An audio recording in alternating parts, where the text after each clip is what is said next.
We are organizing one debate mainly on the current topic which is happening around. Bangalore is a hub for software company. So ఎప్పటి నుంచో issue నడుస్తూనే ఉంది. ఏంటంటే local పీపుల్కి ఎలాంటి opportunities ఇవ్వట్లేదు. Private కంపెనీస్లలో మొత్తం నార్త్ ఇండియన్స్ నిండిపోయారు, లేకపోతే తమిళియన్స్ నిండిపోయారు, లేకపోతే కేరళైట్స్ నిండిపోయారు అని చెప్పేసి ఒక పెద్ద డిబేట్ అయితే జరుగుతూ ఉండే. సో దాని తగ్గట్టు రీసెంట్గా కాంగ్రెస్ గవర్నమెంట్ ఏదైతే ఉందో మన కర్ణాటకలో they came up with one policy. ఖచ్చితంగా 100% employees should come from Karnataka local only. ఇంకా పాలసీతో ఇంకా ముందుకు ఆలోచించే ముందు ఇంకొన్ని డెలిబరేషన్స్ చేస్తున్నారు, ఇంకొన్ని ఒపీనియన్స్ తీసుకుంటున్నారు. బట్ ఈ కాంటెక్స్ట్ సివిల్ సర్వీస్ ఆస్పిరెంట్స్ అయినటువంటి మీరు మీ యొక్క ఒపీనియన్ ఖచ్చితంగా మిగతా వాళ్ళకి ఒక ఇన్సైట్ ఇస్తుంది, ఒక పర్స్పెక్టివ్ ఇస్తుంది. ఎందుకంటే మీరు well knowledgeable people, 100% you are having the qualification to discuss on this particular issue. So మీరు ఇచ్చేటటువంటి ఇన్సైట్స్ నెక్స్ట్ పాపులేషన్ కానివ్వండి, లేకపోతే విలేజెస్ లో ఉన్న వాళ్ళకి కానివ్వండి, లేదా టౌన్స్ లో ఉన్నటువంటి వాళ్ళకి కానివ్వండి, సాఫ్ట్వేర్ కంపెనీ పీపుల్ వాళ్ళకైనా కానివ్వండి, ఖచ్చితంగా మీ యొక్క ఇన్ఫర్మేషన్ వాళ్ళకి యూజ్ అవుతుంది. ఈ పక్క ఉన్నటువంటి వాళ్ళేమో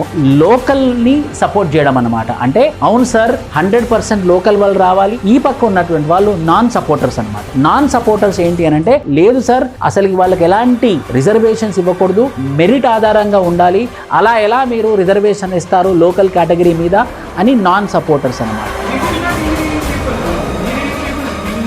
ఎప్పుడైతే స్టేట్ డెవలప్ అవుతుందో అప్పుడు ఇండియా డెవలప్ అవుతుంది. Government do not know how many types of people are there, which skilled people are there. Reservation అనేది క్యాస్ట్, బేస్డ్ ఆన్ క్యాస్ట్. ఇప్పుడు గవర్నమెంట్లో నువ్వు ఎంత మెరిట్ వచ్చినా డిమెరిట్ వచ్చినా లాస్ట్కి నీ క్యాస్ట్ ఏదైతే ఉంటుందో ఆ రిజర్వేషన్ తోటి నువ్వు వస్తావు. Where is the holistic development of the people in Karnataka? She or he is fit. అప్పుడే ఇస్తా. ఆమెకు పర్సన్ అన్ఫిట్ ఉంది, నాకు కావాల్సిన రిక్వైర్మెంట్స్ లేవు, వేరే పర్సన్ ఉన్నారు, వేరే స్టేట్ అయినా కానీ పర్సన్కి స్కిల్స్ ఉన్నాయి, ఇవన్నీ ఉన్నాయి, ఐఎమ్ గివింగ్ నేమ్.